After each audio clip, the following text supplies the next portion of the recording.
Hello everyone, it's Shane Kanto, your Wasteland reviewer, and I'm here to review Rampage. So this is a video game adaptation based off of the old arcade game where people get turned into giant monsters and destroy cities.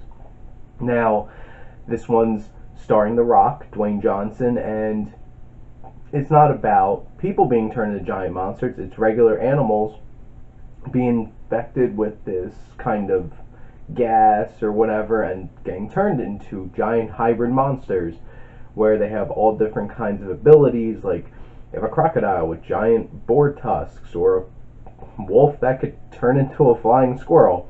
And you would expect this movie to be a lot of fun, goofy, just nonsense, right? No, this movie is super serious and has a lot more serious tone than you would probably expect. Now, I'm going to shake things up a little bit specifically. I usually have a basic idea of how I go about my reviews. I'm going to try something a little different. I'm going to talk about who's involved real quick, and then we're going to go highlights, negatives. You still get a grade at the end of this review. So this is directed by Brad Payton, who also worked on San Andreas with The Rock, and the cinematographer was Jaron Prasant, and of course, this movie was written by committee because there's like 4 people who wrote the script because, you know, big budgeted, big studio, crazy action, blockbustery, big CGI mess movie. And it was composed by Andrew Lockington, and some of the main cast here we have Dwayne Johnson, as I mentioned, and Naomi Harris, who's the female lead of this movie that goes along with him through most of the film. Jeffrey Dean Morgan pops up. Joe Manganiello, for some reason, pops up in like 2 scenes in this movie. And then our villains are played by Malin Ackerman and Jake Lacey. So, to talk about the positives of this film, The Rock, as always, is very charismatic. And I really enjoy The Rock in this film. He does his thing. He's really easy to like. And he does it. He does his thing. He is The Rock. He's charming. He's funny. He's intimidating. And that's about it. And then you have Jeffrey Dean Morgan, who puts on the ham to like 11 in this movie and somehow makes some really terrible dialogue work. And I really enjoyed him in this film. And basically, they're the main actors that pop up. And I did enjoy the fact that Joe Manganiello pops up for like an intense scene or so. And some of the other positives, what it has to do with the directing of this film, is the action is actually pretty well done, especially when like you get to the climax of this film, which, not gonna lie, you only get really like 20 minutes of like city destruction, which is kind of disappointing, but I'll talk about that in a little bit.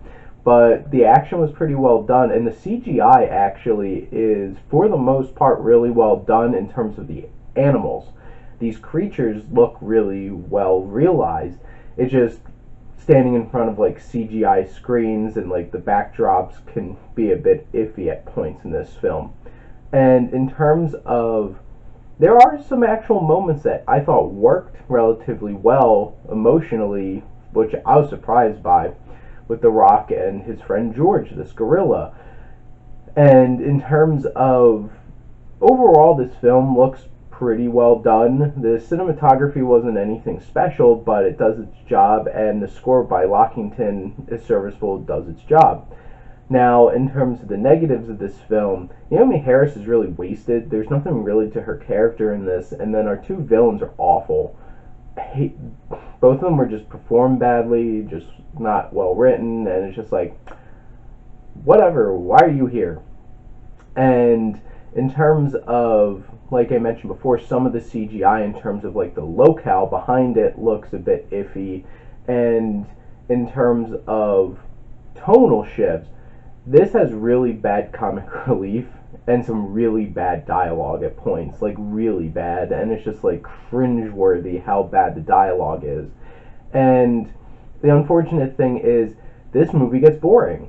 And it gets boring at points. There are a few scenes that are really tense and really, really well done and directed, including the opening sequence, the scenes with Joe Manganiello and his group of like military level op guys hunting this giant wolf.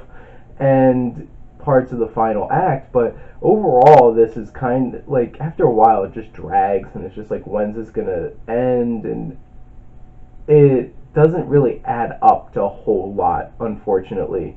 And honestly, Rampage, when it really comes down to it, turns out to be a pretty forgettable film, and that is why I'm going to give Rampage a C.